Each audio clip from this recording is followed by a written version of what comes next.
Some of those newly interested in Genghis Khan were practicing Christians, but his popularity was greatest among those like Voltaire and Alexander Dow, who considered themselves adherents of no particular religion. Many enlightened scholars appreciated the spiritual values of Christianity and other religions while rejecting the authority of the Church. They valued reason over ritual, thought over belief. This type of spirituality without a church became known as deism. Although new in the West, it was recognized by some as akin to Eastern thought, and specifically to the belief system of shamans or steppe nomads. As Charles Mills, a 19th century English historian and follower of Edward Gibbon, put it, the religion of Genghis was the purest deism, yet the Christians, the Jews, the Mohammedans, and the idolaters preached and prayed in undisturbed security, and exemption from taxes and war distinguished the rabbi, the imam, and the priest. Genghis Khan became a counterpoint role model to the Christian rulers of Europe, and was embraced by some of the newer religious sects who rejected the many rules of established religions and stressed the importance of humanity in the quest for justice and harmony.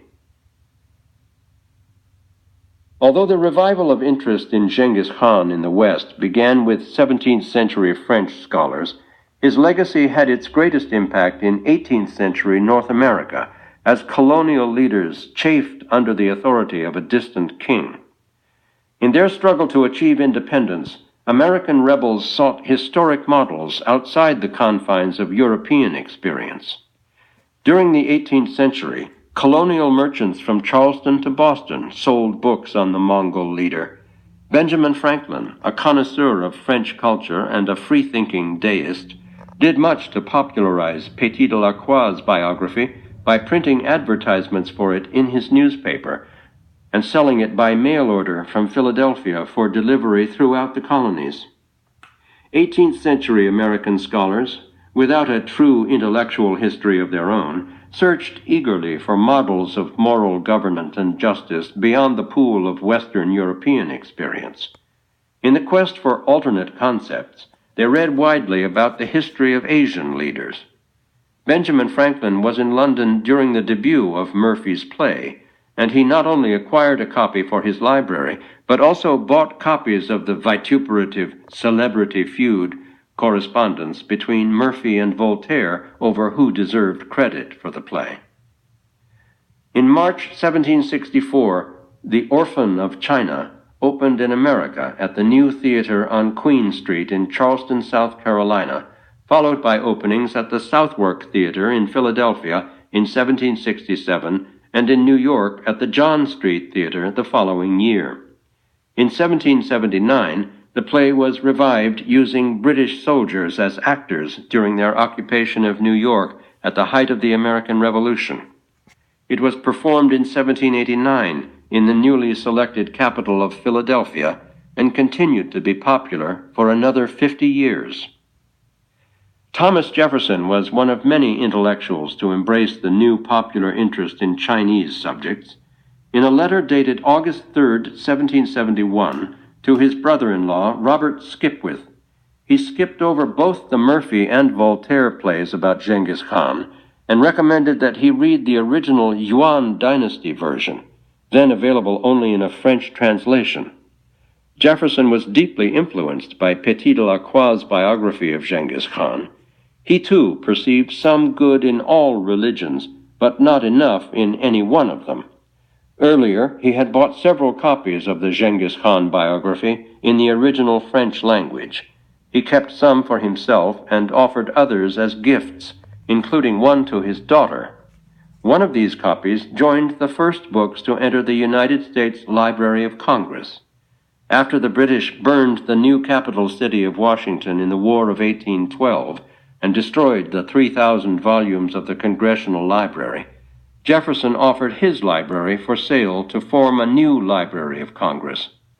Some congressmen sought to prevent the acquisition of his collection of irreligious and immoral books, works of the French philosophers promoting infidel philosophy, written in languages which many cannot read and most ought not. When Jefferson refused to remove any of the books from the collection, one member of the Congressional Library Committee proposed that the offending books be identified and suggested these books should be burnt by the committee. Thomas Jefferson supported the idea of religious freedom and tolerance long before he encountered the laws of Genghis Khan. The idea of tolerance was embraced at the time by various circles of political and philosophical thought. What all of these thinkers lacked, however, was a simple, concrete example of how to implement religious freedom. As inevitable as the American principle of religious freedom seems to us now, it was the fruit of a long intellectual and moral and political struggle. The philosophers agreed it was a laudable goal, but had any society ever succeeded in making this idea into a reality? Genghis Khan's law provided the model for an age searching to find just such an example. Petit de la Croix's biography highlighted Genghis Khan's religious tolerance. Far from ordaining any punishment or persecution against those who were not his sect, he wrote, he had clearly forbidden anyone to disturb or molest any person on account of religion, and desired that everyone should be left at liberty to profess that which pleased him best. The elegance and simplicity of this statement attracted Jefferson's attention. Jefferson began writing his law of religious freedom in 1777, but it took nearly a decade to find the right wording before the Virginia General Assembly enacted it on January 16, 1786. His proposal was hotly debated, edited, and amended, but the final key words were close to those first attributed to Genghis Khan's edict. Jefferson's new law prescribed that no man shall suffer on account of his religious opinions or belief, but that all men shall be free to profess their opinions in matters of religion. These words had made their way from Central Asia to the United States, translated from Mongolian into Persian, then Turkish, French, and finally English.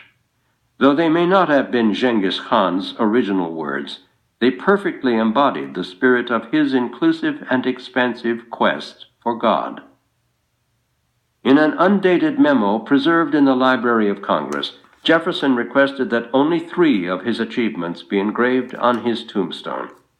These are the things, he wrote, for which I wish most to be remembered.